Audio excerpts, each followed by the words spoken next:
Hi. I'm Tristram. I'm going to be talking today about how people build their careers on the internet using digital technologies.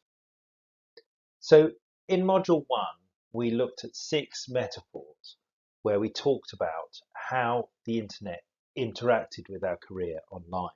So, we talked about the internet as a library, as a media channel, as a surveillance camera, as a marketplace, as a meeting place, and as an arena. And each of these different affordances offers us different opportunities and different challenges. So we can use the library to find out lots of information. We can use the media channel to communicate information about ourselves. Our awareness of the surveillance camera allows us to navigate some of the challenges and also to show ourselves off in the best light to employers who might be watching us and so on. So when we're thinking about the internet, if we have an understanding of how it works, we have a better chance of pursuing our careers more successfully. Now, in this course, we're primarily thinking about career guidance. We're thinking about how can we help people to develop their careers. But of course, most people aren't using career guidance when they're thinking about their careers.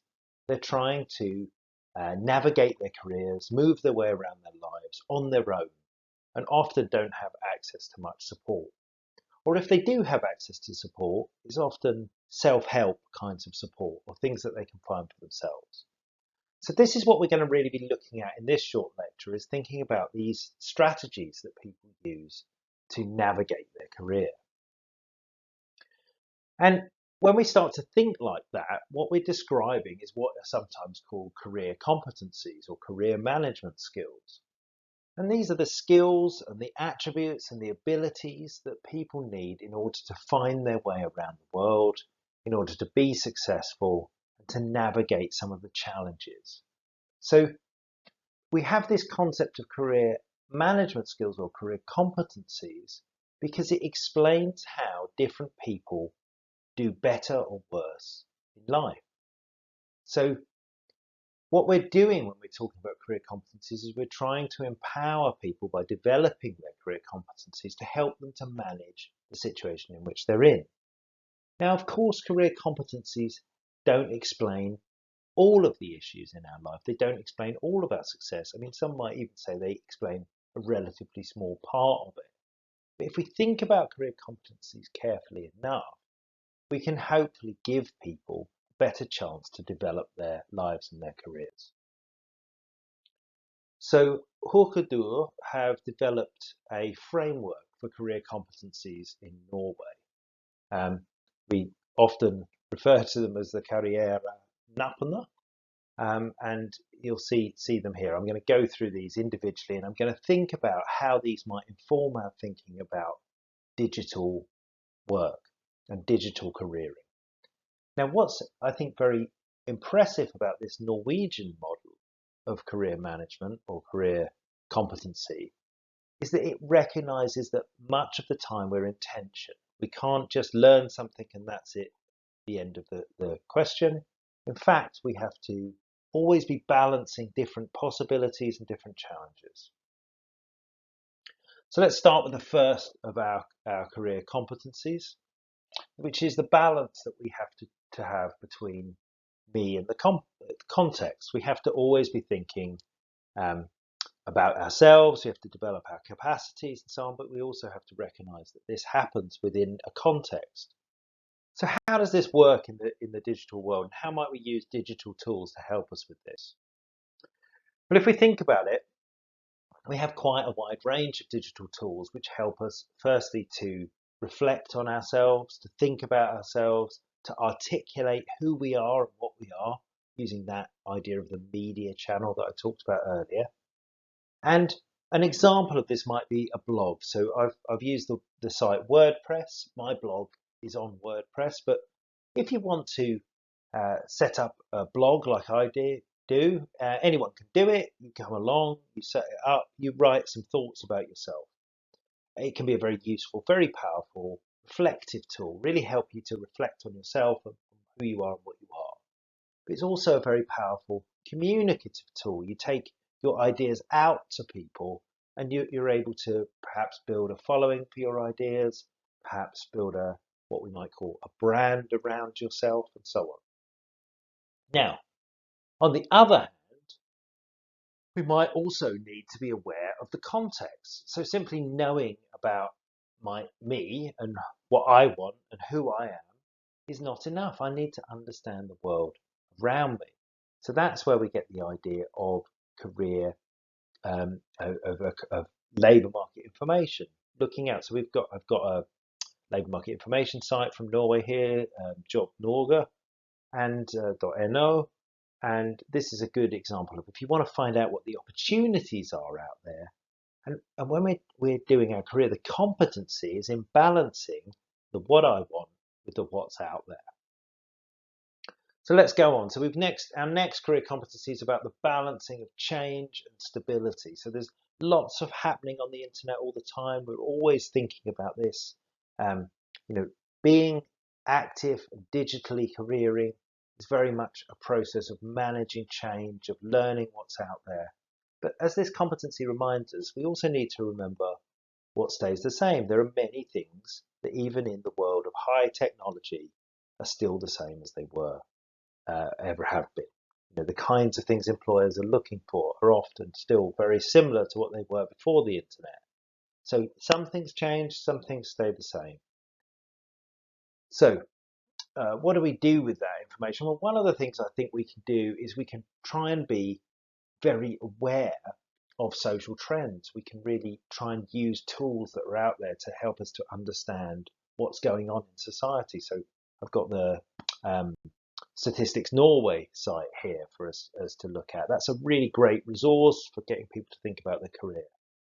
I've also put up YouTube. It's much more immediate. It gives you lots of advice and guidance on different things. If you see a new technology, you can probably go on YouTube and find an example of somebody telling you how to use it or what to do with it. So what we're always trying to do in our career is balance these things. We want to understand what's actually happening. We want to understand what's staying the same. We want to understand what the social trends are in order to position ourselves in our career. But we also want to learn new skills, and the internet gives us tools for doing this as well.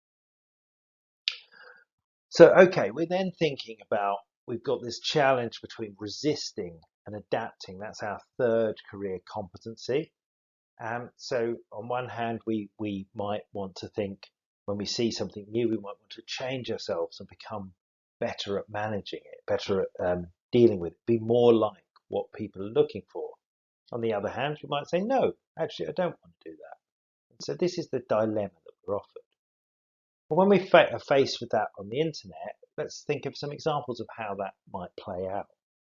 So we might have something that's a really nice little post here, which is suggesting ideas for how you might develop your career if you're using Instagram. So how might you put posts up that draw attention to you, that make you look more appealing to employers and so on.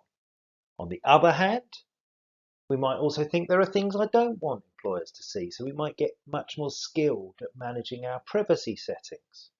So as we're balancing these things, where do we want to try and adapt? Where do we want to show ourselves off? Where do we want to play the game? And where do we not want to do that? And this is the dilemma that we're thinking about, and it very much plays out online.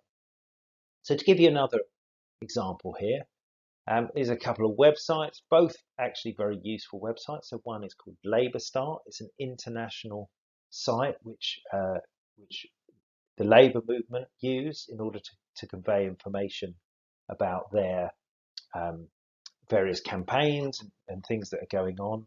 So this is about trying to influence the way the world of work operates. This is about resisting. Yeah. On the other hand, we've got another site here which is about improving your online reputation. Brandyourself.com, very American type site, but it's saying how can you manage effectively your reputation so that you are appealing to employers online. So one is saying when you don't get what you want out of your career, you need to resist, you need to challenge, you need to change. The other is saying you need to reorder yourself, you need to brand yourself, you need to tell different stories. So we get different kinds of solutions. And the challenge in career is always in the balance of these things. So the next one is in our kind of choices and our chances, our responding to what's out there, our decisions that we make, but also the recognition that often we don't, we're given things by luck or randomly or unexpectedly. So what do we do about that? Well, I think one of the things that we can do is this idea of planned happenstance. There's this kind of theory that we have in career development, which is the idea of planned happenstance. And that says that we do need to plan, of course we do, but we also need to be good at reacting to things, and we need to be able to make opportunities and so on. So this is my LinkedIn account. So in this, I've got information I'm conveying about myself and so on. I'm trying to plan. I've got a CV. It's all very ordered. But I'm also connecting to lots of people. I'm building my network. And out of that network comes thousands and thousands of connections. And each one of those connections might have something, might have a possibility of giving me some new bit of information that might be useful to me. And that might feel almost random, almost like chance. But of course, there's some science behind it. I've actively cultivated those links. I've tried to make contact with people and so on. So if we think about the tools that might be useful in expanding our opportunities, these kinds of social networking tools can be very helpful. So finally, we've got to think about these kind of opportunities and barriers that we face in our career. How do we handle them? Again, the task in terms of career management is this balancing. So, if we think about some examples of this, we might think, well, actually, we want to use one of these new platform economy type sites, let's say Uber or something like that. I haven't got a job. I'm going to go out. I'm going to get a job on Uber. I'm making an opportunity. I'm entrepreneurial. I'm finding a new opportunity. But we also might want to understand the context in which that's working. So I've got here the Nordic Labour Journal, and they've got articles about some of the challenges of Uber, and we need to understand what some of those challenges are and recognise some of the problems and so on. So, of course, there are opportunities to be made in lots and lots of different spheres, but they need to be balanced with some sort of critical understanding of what those opportunities are, and also a recognition that life is not always fair. Not all opportunities are always available to everybody with equal ease. So let's finish now. I think what we need to say is that for people to use digital technologies and to career in this kind of digital and integrated and blended world, they need to both use their career competencies, but also to incorporate the use of a wide range of digital tools in those career competencies. But in order to do this, it's not straightforward. So in order to do this, they need to have a critical perspective and to think about this balancing act that's set out in the Norwegian model of career competencies, that often there's strength in both halves of these, both in me and context or in opportunities and barriers. But the real skill is in managing how we put these things together. And when we throw digital technologies into that, that becomes more complex still, but it actually also offers us a lot of opportunities as well. So I'm going to finish there. Thank you for listening. If you want to contact me, there are my contact details. Thank you very much.